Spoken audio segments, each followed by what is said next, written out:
Bom, pessoal, boa noite então a todos. Vou deixar a aula gravada aí, certo? Bom, então hoje, pessoal, vou abordar sobre a situação de aprendizagem 6, certo? É um pouquinho aí mais simples do que também a 5 aí. Ela só exige um pouquinho mais da atenção aí da gente aí para a resolução, certo? Vamos ler o problema aí, vamos falar sobre então rolamento, né? Que hoje é um elemento de máquina bem presente aí, né? Principalmente para fazer movimento de rotação, né? Por exemplo, de eixos, né? E mancais ali, né? Então a gente vai ver sobre esse elemento em específico, né? Como ele deve ser dimensionado, por exemplo, em um sistema, né? Vamos ler aqui, pessoal, que se pede. A gente vê. Vamos lá, caro participante, a empresa fixa forte dispõe de uma prensa conformadora, cuja tag é a CF33, dedicada à fabricação de buchas e rolos para montagem de correntes destinadas a motocicletas e máquinas agrícolas. Devido à criticidade deste equipamento, o mesmo não deve parar por manutenção corretiva emergencial, apenas paradas programadas. Infelizmente, este equipamento vem passando por intervenções corretivas no conjunto de alimentação de matéria-prima, pois os rolamentos não estão atingindo vida útil específica, LH, que é de 5.000 horas de trabalho. No Mancauá é utilizado um rolamento rígido de esferas, código 6210, aí estão as dimensões, né? 50 por 90 por 20 milímetros e capacidade de carga dinâmica de 35.000 newtons. No Mancal B é utilizado um rolamento rígido de esferas, código 6011, são as dimensões, né? 55 por 90 por 18 e capacidade dinâmica C de 28.300 newtons. A rotação do eixo é igual a 800 RPM. Bom, pessoal, nesse primeiro momento, não se preocupe muito com essas dimensões, porque isso aqui é tudo dado em catálogo, né? Então, a gente adota um fabricante e pega, então, esses dados de um fabricante qualquer. Os mais conhecidos é NSK, SKF, tem a Timken, né? Tem algumas outras aí. Então, essas são as mais utilizadas aí, são essas três fabricantes que eu falei aí. Então, o pessoal de manutenção já checou o sistema de lubrificação e constatou que o óleo é adequado, conforme indica o fabricante da máquina, também está chegando do ponto de lubrificação no tempo e na quantidade correta. Bom, etapa 1, pessoal, nós vamos fazer na aula presencial. Então, em busca para a solução deste problema, foi convidado um especialista com conhecimento sobre mancagem de deslizamento, mancagem de rolamentos e lubrificação de elementos de máquinas. Então, tipos, características, seleção e aplicações. Então, após a palestra, houve uma atividade prática em que foi solicitado aos participantes que identificassem os rolamentos adequados para cada atividade que se destina. Então, esse aqui, pessoal, é mais um dos conteúdos de uma das aulas presenciais, certo? Então, vou mostrar para vocês aqui o que vem a ser esse anexo 1, que é o que vocês vão fazer na aula presencial, certo? Então, a situação de aprendizagem 6 tá vendo? Será. Então, esse aqui vai ser utilizado. O professor vai falar, então, sobre os diferentes tipos de rolamento de séries. Então, vocês vão fazer uma associação de cada um com eles, né? Então, rolamento fixo de esferas e quais são as características e aplicações. Vamos fazer, então, uma associação aqui. Isso aqui é para ser feito na aula presencial. O professor também vai falar um pouco mais e dar algumas aplicações. Certo, turma? Bom, vamos continuar aí.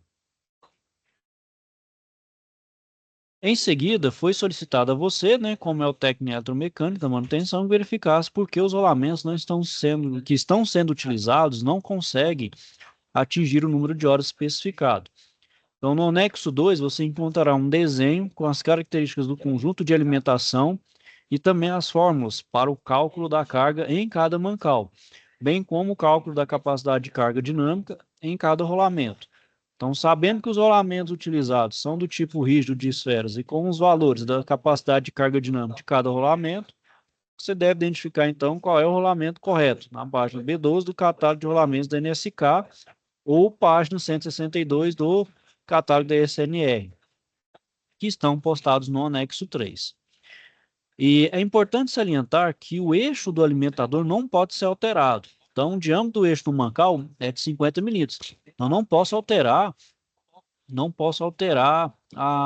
o diâmetro do meu eixo. Por que não posso? Porque o eixo ele já é dimensionado, por exemplo, para aguentar aquilo que foi projetado. Se eu diminuir ali o meu eixo, vou ter que recalcular tudo, né? Que os esforços vão ser diferentes. Eu vou mostrar isso para vocês. E o mancal B é de 55. Então, até a largura, por exemplo, ali do meu rolamento não pode ser alterado, senão tem que refazer tudo. Praticamente eu tenho que reprojetar a minha máquina. Então, para certas coisas aí, pessoal, a gente tem que tomar todo cuidado, por exemplo, para nunca redimensionar. Ou redimensionar, manter o máximo das dimensões originais. Isso quer dizer também que os diâmetros internos do meu rolamento têm que ser os mesmos. Até porque o mancal, pessoal, ele tem um tamanho ali fixo. Você vai colocar um outro rolamento que aguente mais carga, mas com as mesmas dimensões, né?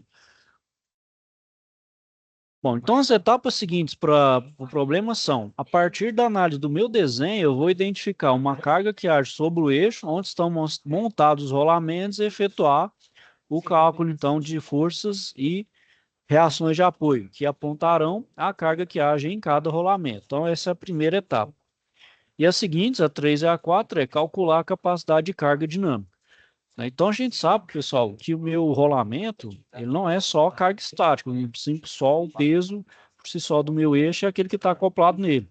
Ele também precisa de uma carga dinâmica, que ele tem carga de movimento. Então, vocês vão ver que tem uma carga estática e uma carga dinâmica. Uma carga dinâmica, eu preciso da carga estática para poder calcular ela, certo? Aí ela ele leva alguns fatores em consideração, como vida útil, como alguns fatores aí. E a rotação que meu eixo é submetido também. Bom, isso vai ver, eu vou mostrar isso para vocês aí. Bom, então vamos lá. Bom, então vamos falar. Praticamente é sobre rolamento, né? Por que que meu rolamento existe? Vocês estão vendo a figura aí? Qual foi uma dificuldade na época lá de se construir as pirâmides, né? Eram uns blocos de pedra muito grandes e pesados. E os escravos, na época, o que eles tinham que fazer, né? Os trabalhadores ali tinham que puxar. E o atrito com o chão e a pedra era muito forte. Então, eles tinham que usar alguma forma que reduzisse, então, menos aí, né? Diminuir um pouco o esforço. Então, utilizava aquelas vigas ali, ó, aquelas vigas de madeira redonda, que isso aí ia deslizando sobre elas. Isso, então, você viu que tem um princípio de rolamento aí. Então, essa foi mais ou menos uma ideia, vamos dizer, pré-ideia do meu rolamento, né? Hoje, com a evolução tecnológica, a gente tem aí o rolamento que a gente tem hoje. Então, foi muito aí das ideias aí das civilizações antigas, né?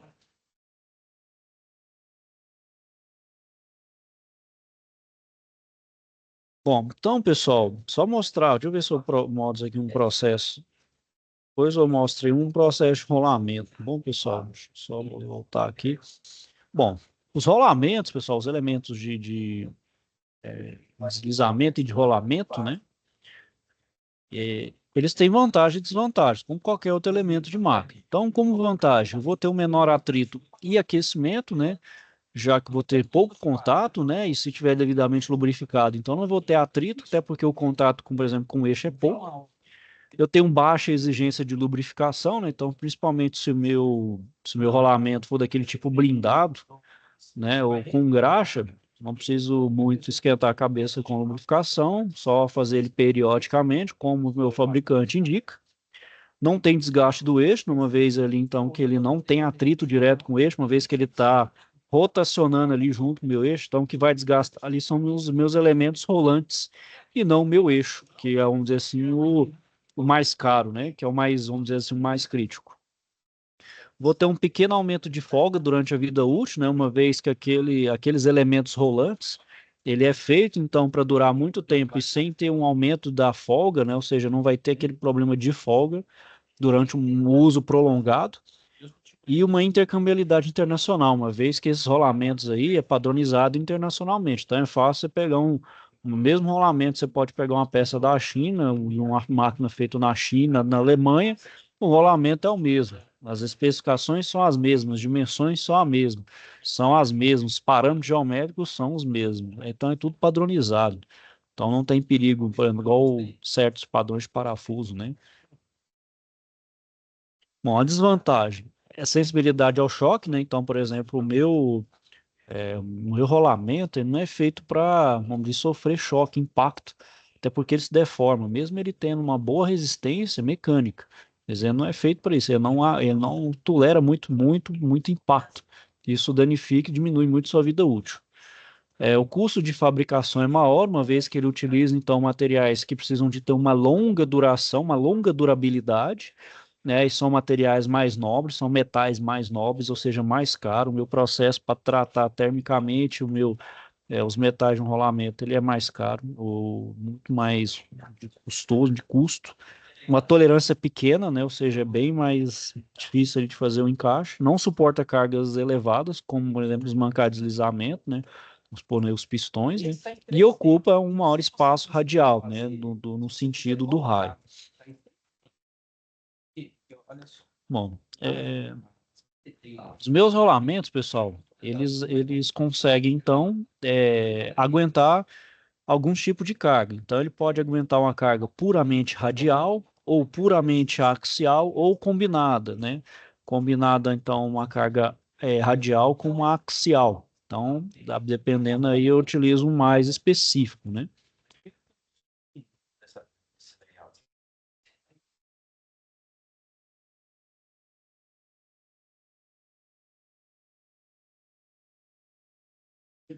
Bom, então, pessoal,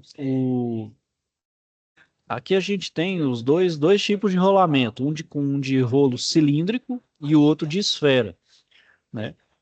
O rolo, por exemplo, a esfera de rolo cilíndrico, ela, como vocês estão vendo aí, ela tem uma maior área de contato, ou seja, ela aguenta, ela tem vamos dizer assim, uma tensão um pouco mais distribuída. Então ela consegue aumentar, ela consegue suportar cargas maiores, né? Então ela tem, por exemplo, só que ela só aguenta carga puramente radial. Então você não consegue, por exemplo, inserir uma carga axial. O meu rolamento de rolo cilíndrico, ele não tolera, se tiver qualquer esforço axial, ele vai falhar bem rápido.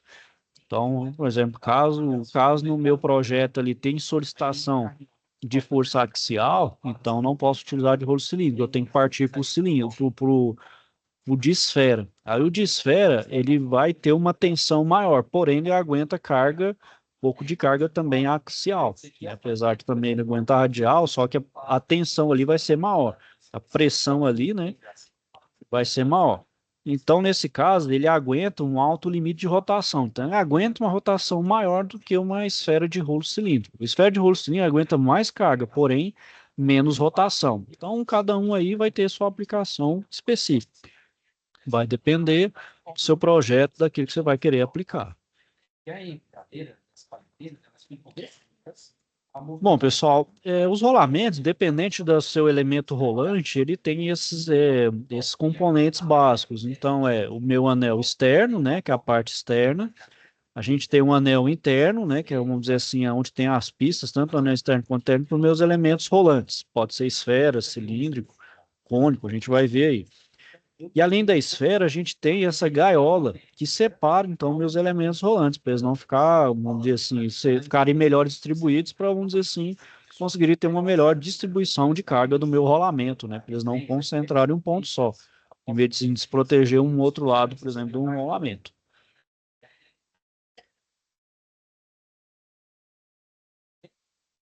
Ó, e aqui, pessoal, são os materiais utilizados, por exemplo, para fazer um rolamento. Então, para fazer tanto os anéis quanto os elementos rolantes, a gente tem o aço cromo com alto teor de carbono, né, para conferir dureza mesmo, né, não pode se deformar, então ele tem que ser característico, além de resistente, bem duro, né, não se pode deformar.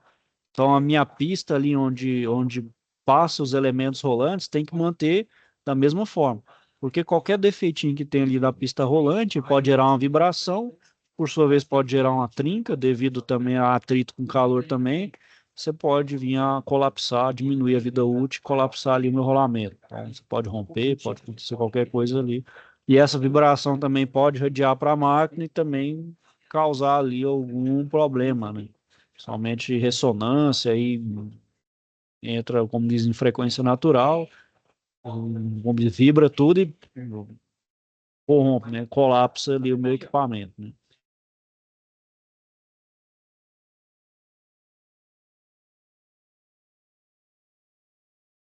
Então aqui eu tenho a composição química de aço para rolamento, né?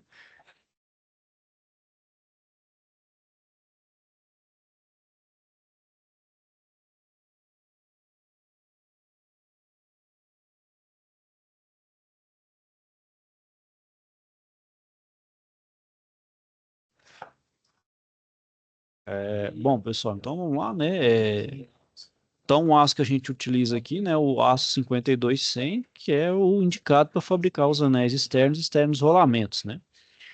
Então, ele oferece maior vida útil ao rolamento e vai ter maior resistência, então, à fadiga, né? A fadiga é o esforço repetitivo que um material mecânico ele é submetido devido à carga, né? Então, a carga que ele é submetido e suas altas rotações.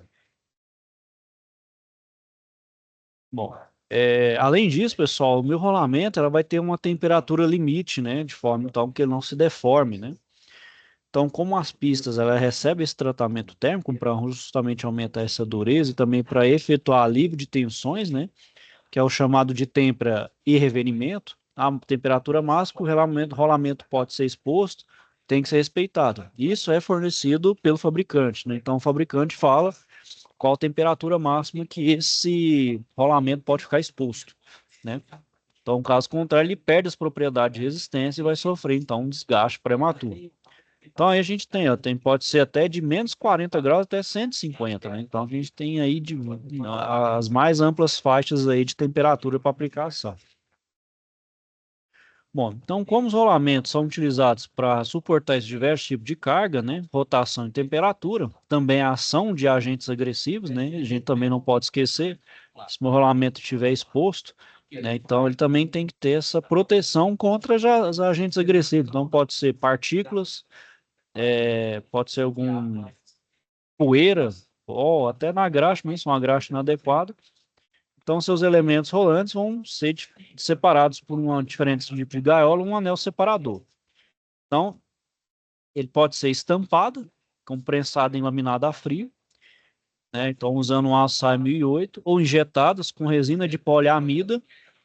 Aí ele é aplicado, que é usado para aplicações de precisão em alta velocidade, ou usinadas. Pode ser usinadas aí em bronze fundido ou aço carbono. Então é para alta resistência à tração e temperatura. Então, nesse caso aqui, a gaiola aguenta maior temperatura. Então, cada gaiola aqui também vai ter uma especificação. Então, vocês estão vendo aí, pessoal, que apesar de ser pequeno, apesar de ser relativamente simples, mas ele tem uma ampla gama de aplicação, certo? Bom, então os números de série abaixo vão indicar, né, que os rolamentos são rígidos de esfera e também determinam sua robustez em relação à função de aplicação, né, qual a sua faixa de carga e aplicação. O número 6, então, que se repete em todas as séries, então são rolamentos rígidos de esferas, e os demais números indicam largura, diâmetro externo, né, cujos valores, então, são retirados do catálogo, né, do fabricante. Então, por exemplo, a série 68, 69, 60, 62, 63, 64 são as radiais. Então, são as mais comuns e versáteis. Ele aguenta carga nos dois sentidos e é feito de aço estampado. Bom, com relação à vedação, pessoal, vai depender do ambiente, né? Então, tem ambiente que eu posso deixar meu rolamento exposto, não vai ter problema nenhum, e outros que vai ser necessário usar um rolamento blindado. Bom, aí vai depender, né, pessoal? Por exemplo, se for vedado, pode ser vedado por borracha nítrica, onde você aplicado uma rotação menor, porque essa vedação não suporta rotações maiores, então ela tem uma boa proteção. O blindado é feito com aço latonado, com baixo teor de carbono, né? Então ele pode suportar uma alta rotação, né, com boa proteção, e o aberto, que geralmente é lubrificado a óleo. Então ele aguenta uma alta rotação, porém sem proteção. Então tudo isso, pessoal, vai depender. Se for fechado, não vou precisar de lubrificar, só que ele vai ter uma vida útil ali e vou precisar trocar. O aberto, ele vai estar mais exposto, porém, se eu lubrificá-lo da maneira correta, ele vai ter uma vida infinita. Não vai ter necessidade de eu trocar ele com maior frequência, por exemplo, do que um blindado ou um vedado. Então vai depender aí da vida útil de cada um deles aí.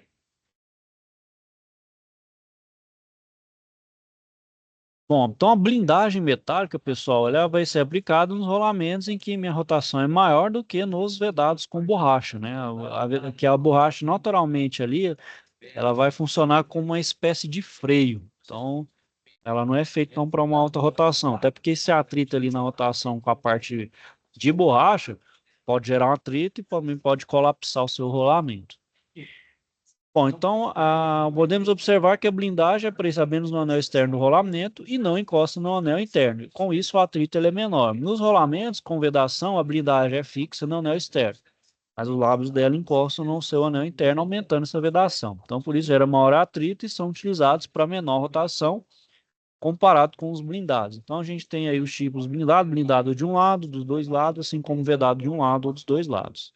E tem aí as terminações de cada uma das dos fabricantes, né? Então, da NAT, SFK, NSK, FAG, COI e NTI.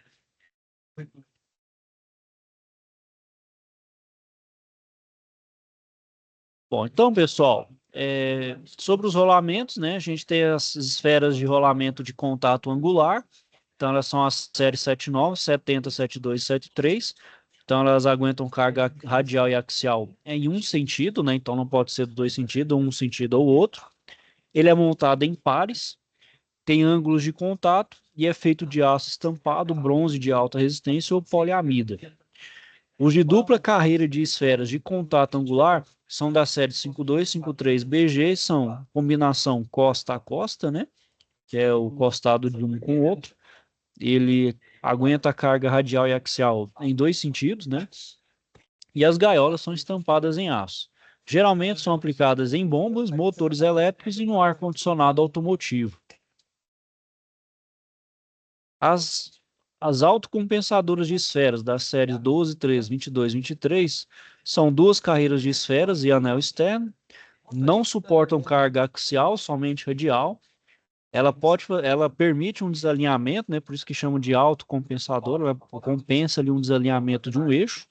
Ela tem um furo cônico e são gaiolas de aço estampado ou de poliamida.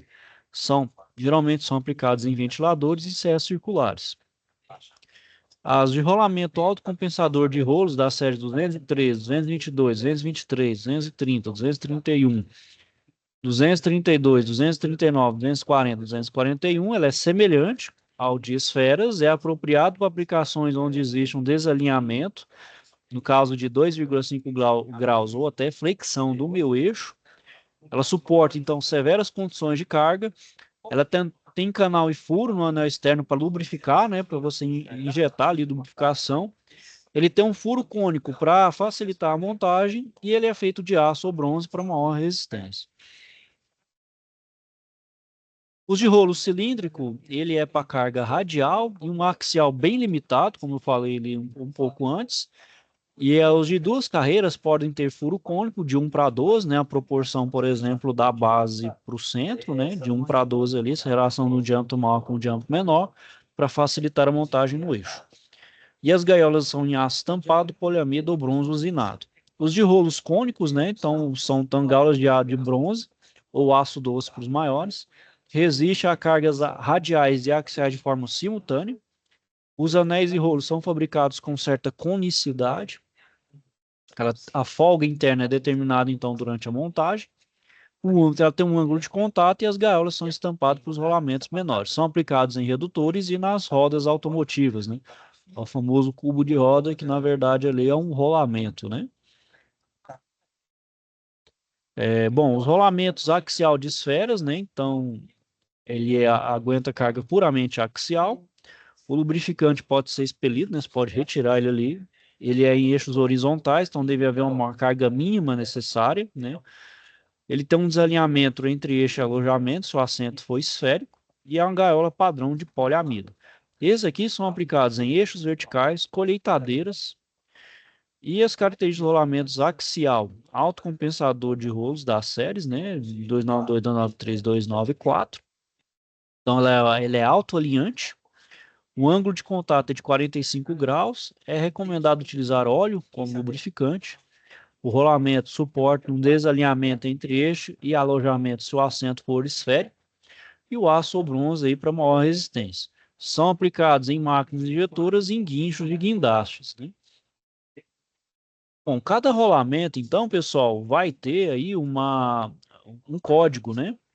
Um código próprio aí, né? Então, ele vai ter esse dígito. O primeiro dígito, então, é o símbolo do tipo. O segundo dígito representa a largura. O terceiro, o diâmetro externo. E esses outros dois aqui, o símbolo do furo, né? Então, esse é um código ISO. Independente do fabricante, tem que seguir tem que seguir, então, essa lógica aqui, certo? Então, esses três primeiros indicam a série e esse outro aqui indica o meu diâmetro, né? Então, por exemplo, ó, fixos de esferas, inicia então com o número 6, com o dígito 6. Então, é a série 6. As esferas de contato angular inicia com o dígito 7. Os de rolo cônico inicia com o dígito 3. E o autocompensador de rolos inicia com o dígito 2, né? Então, cada tipo de esferas inicia com um aí. O segundo dígito, ele vai indicar, então, a robustez do meu rolamento, mantendo o mesmo diâmetro do furo, né? Porém, ele vai alterar, né? Ele vai alterar o diâmetro externo e a largura, e, consequentemente, o tamanho dos elementos rolantes.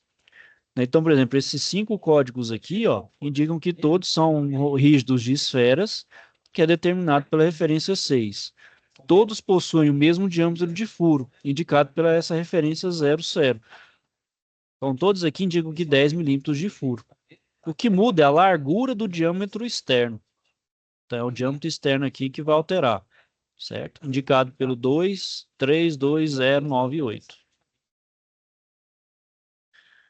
Bom, e os dois últimos dígitos do código, pessoal, então a gente tem um rolamento rígido de esfera e as codificações que indicam, né, como identificar o diâmetro do furo.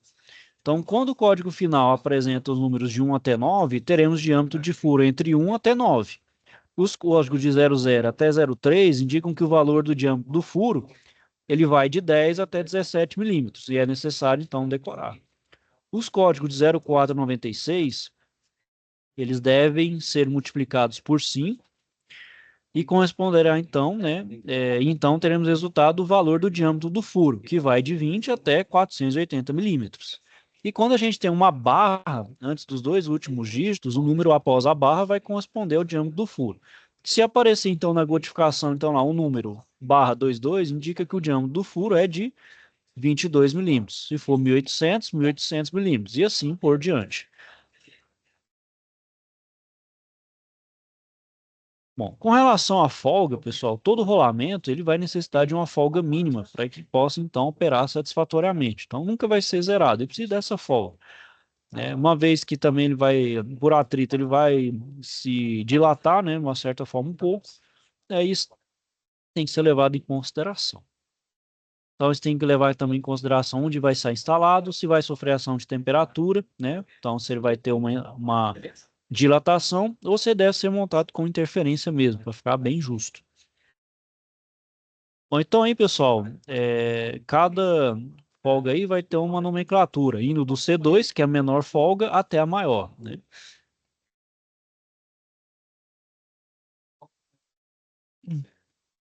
Bom, então, pessoal, se o ajuste, né, no momento da montagem, se o meu ajuste necessitar de interferência ao montar o rolamento no eixo, ele vai provocar a redução da folga interna do rolamento, né? Então, ele vai provocar ali, ele vai diminuir a folga desse meu rolamento, ele vai entrar com interferência. Então, com isso, gera atrito, o meu eixo pode, a temperatura do meu eixo pode aumentar, pode dilatar, então ele vai até reduzir, então, eliminar, ou até eliminar a folga interna do meu rolamento. Com isso, então, o que pode gerar? Aumenta ali o atrito, aumenta ali, diminui, né, o zero a minha folga, acontece, meu rolamento pode vir a travar. Travou e pode quebrar. Pode radiar para o eixo ou não, vai depender aí da situação, né?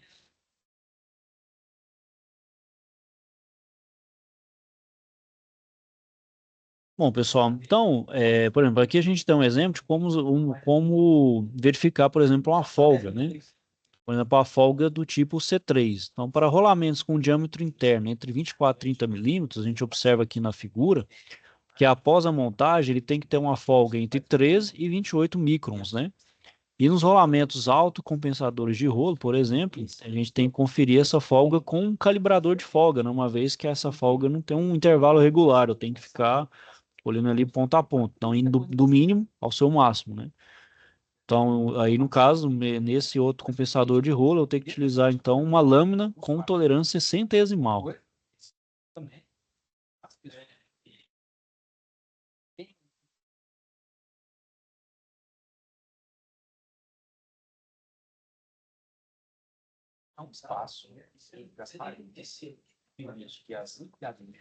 Bom, pessoal, nosso rolamento também, ele é fabricado, né? É, óbvio, ele sempre é projetado para ter até a chamada vida infinita, né? Então, ele considera ali que não ter necessidade. Mas a gente sabe que na prática não é assim, né? A gente precisa fazer uma troca regular aí do rolamento, sempre utilizando ali na sua vida útil máxima, né? Então, a gente calcula essa vida nominal em horas de um rolamento, bem como esse coeficiente de vida ou também horas FH. Então, essa vida nominal a sua vida total em horas de uso, né? Considerando que ele está sempre com uma velocidade constante, e aí é calculado por essa fórmula aí. Então, LH é 500 vezes FH elevado a uma potência. Então, LH é a vida nominal, esse 500 aí esse 500 é uma constante, e o FH aí é o coeficiente de vida. E o expoente vai depender do meu rolamento. Esse coeficiente aí é dado aí conforme o tipo de rolamento, assim como o expoente, né? Então, por exemplo, o expoente 3 é utilizado, por exemplo, para rolamento de esfera. 10/3 para rolamento de rolo. Então, para cada tipo de rolamento, eu vou ter ali um expoente diferente. E já esse coeficiente de vida, né? Esse coeficiente de vida FH, ele é calculado, então, pelo o coeficiente de velocidade vezes a capacidade de carga básica dinâmica, dado no meu catálogo, dividido pela carga real do rolamento, né, em aplicação. Então, é aquela carga, vamos dizer ali, estática que a gente calcula pelas solicitações iniciais ali, né, conforme projeta ali para o meu eixo.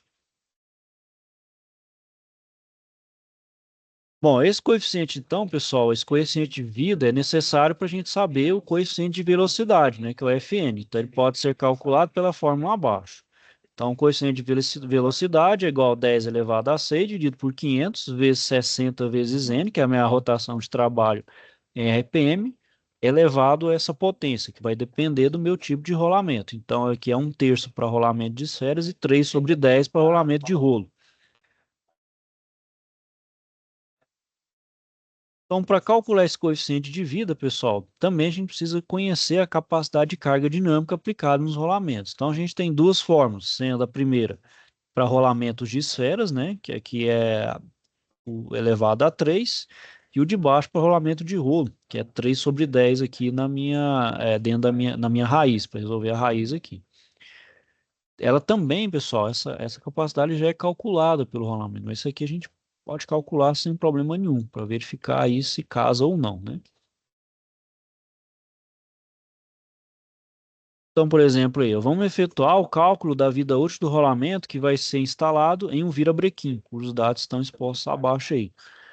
Então, vamos considerar aí que o rolamento é um 6202C3, com folga C3, rotação de trabalho, ele está a 10.000 RPM, ele tem uma capacidade de carga 7.650, e a carga aplicada ao rolamento é de 700 newton. Então, está aí as condições, né? Os dois rolamentos são os mesmos, né? Então aí, pessoal, é 10 elevado a 6, vezes 50, 500 vezes 60, vezes a rotação, que é 10.000. O rolamento é da série 6, então ele é de esferas, né? Rolamento de esferas. Então é 1/3 aqui o meu expoente. Passa aqui o cálculo, chega a um coeficiente de vida de 0,149. Então, a partir do Fn, eu efetuo o cálculo de coeficiente de vida. Então, é o FH, que eu acabei de calcular, vezes a carga, né? A carga é 7.650, que é dado aqui, ó, 7.650 newtons, dividindo pela carga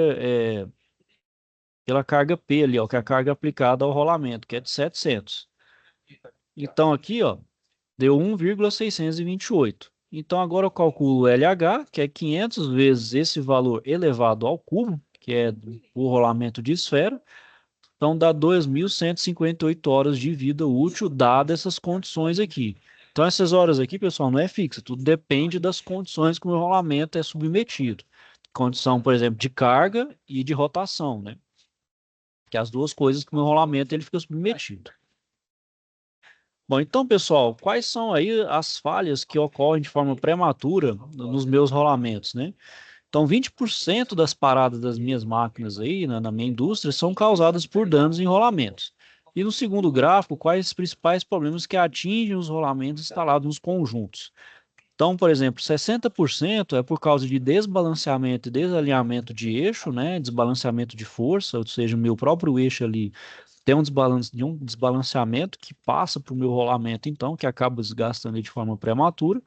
20% é danos mesmo, seria danos nos rolamentos, pode ser por dano de fabricante ou não, e 20% outros. E os principais danos em rolamento são falha na lubrificação, passagem de corrente, né, devido ao atrito ali pode gerar uma corrente. Essa corrente ali, ela, de certa forma, ela acaba como causando ali, mas ela gera desgaste, então pode acabar gerando ali falhas, gerando ali problemas, gerar trincas, até falhas no anel interno, no elemento rolante. Contaminação, né, devido à falta de lubrificação. Uma especificação incorreta, né, ou seja, indicar um rolamento incorreto, né, para a minha aplicação. Erros de montagem, né, então não seguir, né, o que está informando o meu fabricante. E o outro é a falha do meu lubrificante, né, ou seja, não lubrificar conforme o fabricante indica, né. Então, se eu não lubrificar corretamente, então o meu rolamento vai falhar, vai vir a ter problema.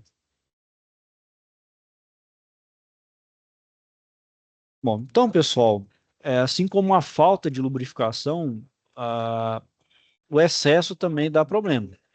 Então, por exemplo, o que o excesso de graxa pode fazer? Também aumentar o atrito, né? Uma vez que aumenta a carga ali, uma massa de carga junto ao rolamento, ele vai ficar difícil de rotacionar. Então, com isso, também pode gerar um superaquecimento, vai reduzir minha vida útil, vai dar falha no meu rolamento. Bom, o fator de rotação, pessoal, que pode ser calculado, é quem determina então a quantidade de lubrificante que deve então ser introduzido no espaço livre do rolamento. Então, tem que colocar ali um tanto certo, né?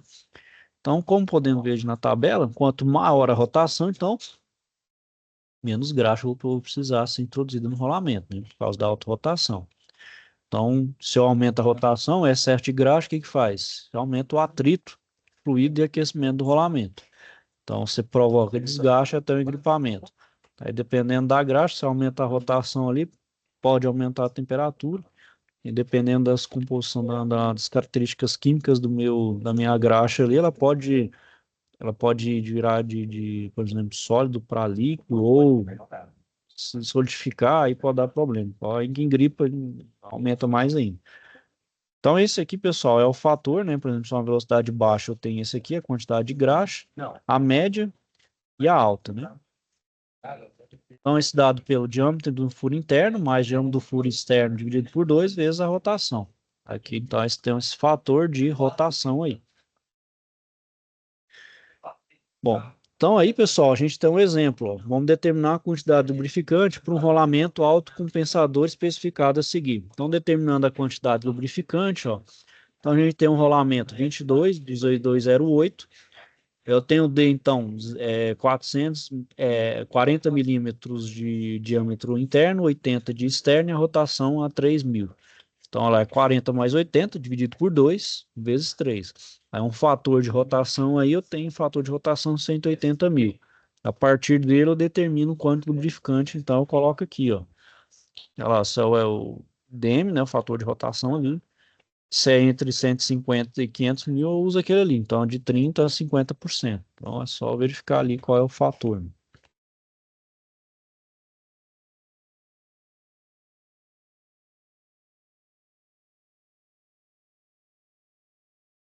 Ok, pessoal. Então, aqui são exercícios de passagem. Não é pontuado aí, só para vocês treinarem mesmo.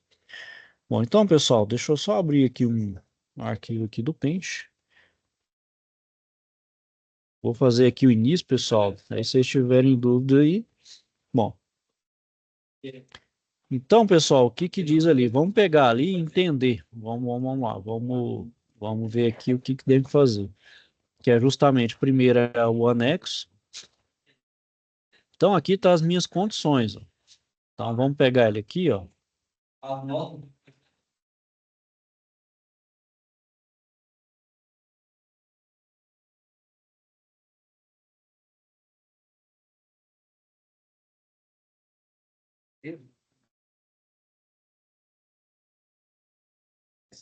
Bom, aqui, pessoal, vamos ver aqui, ó. Então, tem o meu rolamento mancal A, que tem eu tenho esse código de esfera. O meu eixo aqui tem uma força de 15.000, está bem no meio, aplicado ali no centro do meu eixo. E o outro mancal B, que é um rolamento de esfera, e esse código aqui. E o outro é um 6210. Bom, o que que a gente tem também, né? Então, a gente tem a força que é de 15.000. Então, é 15.000 newtons. Bom, o LH, que é vou considerar que é de 5.000 horas. Isso aqui é dado aqui, viu, pessoal? Só mostrar para vocês, ó.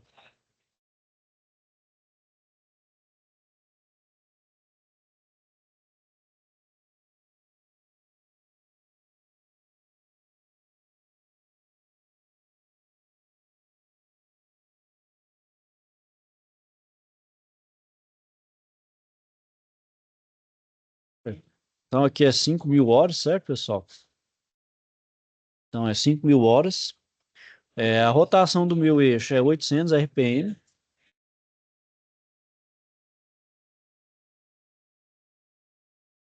Bom, o diâmetro ali, diâmetro 1, é o mesmo, né? Os dois mancais é o mesmo, né? Então, o diâmetro 1 é de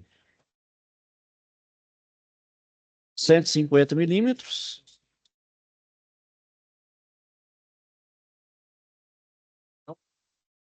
O diâmetro 2 é 210, né?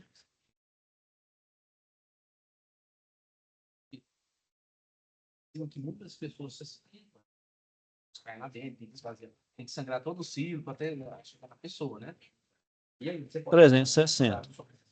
Bom, então aí, pessoal, primeira coisa que a gente tem que fazer ali, ó, calcular, vou refazer aqui o desenho. Então, eu tenho aqui um desenho.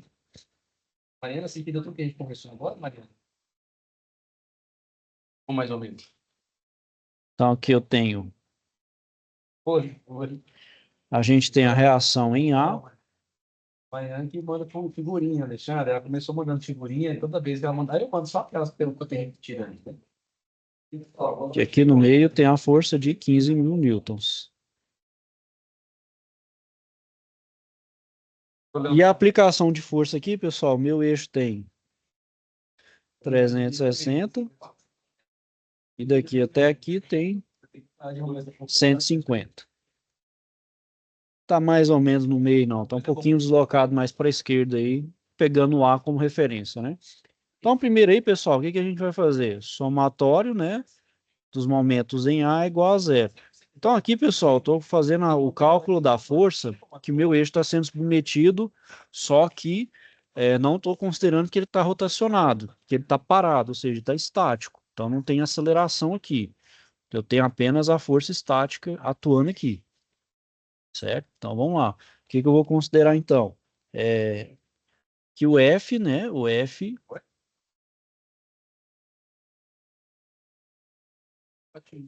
Isso pelas práticas que vocês têm aqui, a prática de armazenagem de estocar. Vezes D1, que é esse aqui, né, 150. Mas vamos trabalhar muito mais na realidade de vocês. Hein? Menos a reação em B, né? A força é de 15.000, né? Menos RB vezes D3 é igual a zero. Bom, a minha força aqui, pessoal, é de 15.000. O D1 é de 150.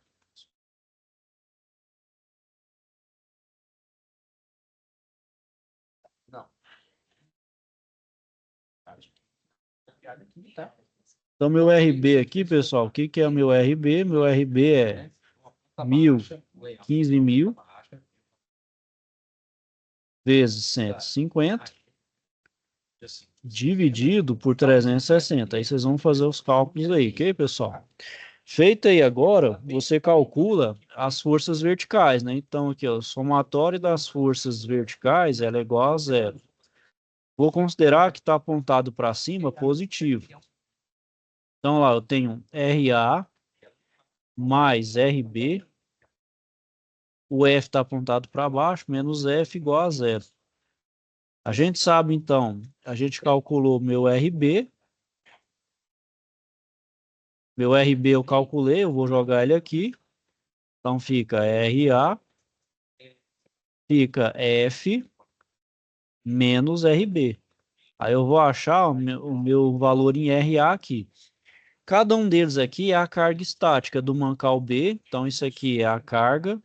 Então, isso aqui é a carga estática. E aí, passar o termo deles. Algumas unidades móveis. Isso, nós fomos lá, essa também, deixa eu mostrar para vocês como se faz.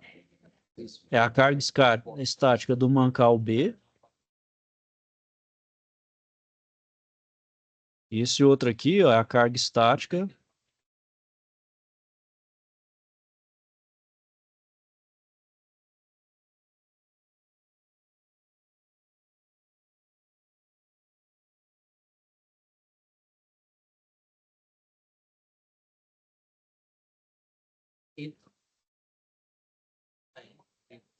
Mancal A. Então, a carga estática do mancal B e do mancal A. Então, agora, pessoal, eu vou calcular a carga dinâmica, que agora sim eu vou considerar que, além dessa carga estática, tem o movimento do meu eixo. Então, tem que saber qual é a carga dinâmica que esses dois mancais vão aguentar. Então, assim, eu vou calcular em A aqui agora. A carga em A, então, vai ser a força P, que é essa força aqui, eu vou chamar de... Vou apagar aqui, pessoal. Vou fazer aqui certinho.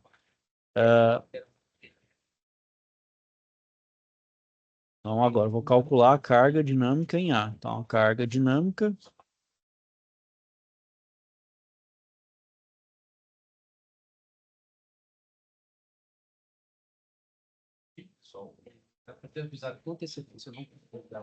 Então, a carga dinâmica no mancal A.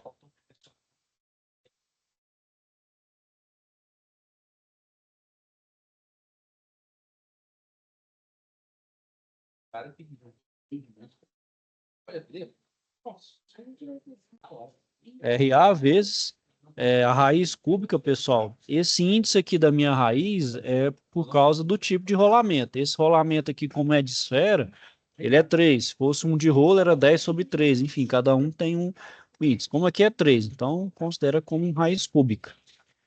O LH, né? Então, o LH vezes 60 vezes a rotação dividido por 1000. Ou por 10 elevado a 6. No caso aqui é 1 milhão. Bom, então você tem essa carga aqui que já é calculada. Tem isso aqui que é 5.000 horas e a rotação que é 800. Então é só jogar os valores aqui e você vai achar a carga dinâmica em A. O mesmo você vai fazer para B. Então aqui, ó, CB vai ser do mesmo jeito. Só que agora é o que você achou em B. Raiz cúbica. Aqui é o mesmo, ó, é 5.000 vezes 60 vezes 800. Colocou também 10 elevado a sexta, que dá 1 milhão, certo? Então é isso. Aí vocês vão observar, pessoal, se esse mancal aqui, ó, se a carga dinâmica de A e de B, vocês vão olhar aqui o catálogo. Vocês vão olhar o catálogo de um desses dois fabricantes, ou desse aqui, ou esse aqui é o da NSK, e esse aqui é o da SNR. Vocês vão verificar se eles aguentam a carga estática, né? Caso contrário, vocês não vão verificar. Então, fazer a troca. Então, por exemplo, pegar um maior. Como está no exemplo lá, vocês têm que manter o mesmo diâmetro externo e interno. Você vai ter que mudar ali só o tamanho ali, sei lá, da largura, né? Para colocar ali um que aguente uma carga a mais. Certo, pessoal? Então, por exemplo, aqui, ó. Lá tem qual que era lá? O 6210 Mancauá, 6210, cadê ele aqui?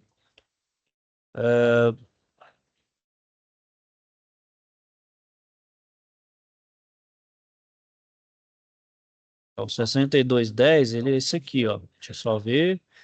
Ele aguenta, então, ó, 28.000 de carga dinâmica, ó, 35.000 newtons, ó. Cadê aqui, ó? 28.300, o B, ó, então 6211, esse aqui. Esse aqui, então, esse aqui é o Mancal B.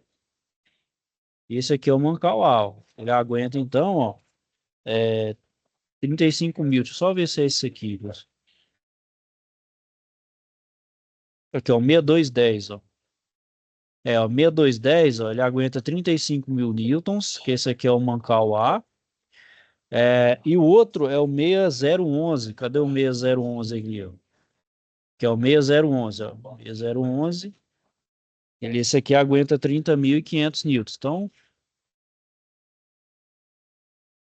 Então, vocês vão verificar se o que foi calculado aqui, ó, se o que foi calculado aqui, ele bate, então, com esses valores aqui. Caso não esteja, você tem que usar, então, um outro rolamento. Então, pode falar, ó, esse rolamento selecionado não serão os corretos. Então, você vai pegar um outro aqui que está dentro dessa faixa, que tanto esse aqui para B, né? Você vai usar esse aqui para o B e esse aqui para A. Então, você vai alterar um desses aqui. Por exemplo, o 6310, ó, ele aguenta 62 mil. E o 6211 aqui, ele aguenta 43.500. Então, talvez é só alterar a série do rolamento aqui, ó. Pegar um 6210 e passar para um 6310. E vocês vão ter que verificar após fazer, então, o cálculo aqui. Bom, então, pessoal, é bem parecido, se eu não me engano, lá com o do parafuso, que é aquele da SAP 4, que dimensiona o parafuso. Então, vocês verificariam se aqueles cálculos lá, se aquele parafuso poderia ser considerado ou não para o projeto. O mesmo vale aqui, só que agora a gente está utilizando para o rolamento. Certo, pessoal? Então é isso aí. Vou finalizar aqui por hoje. Caso tenha então alguma dúvida, questionamento, não deixe de procurar. Bom, pessoal, então é isso aí. Vou desejar a vocês uma boa noite, fiquem com Deus e até a próxima.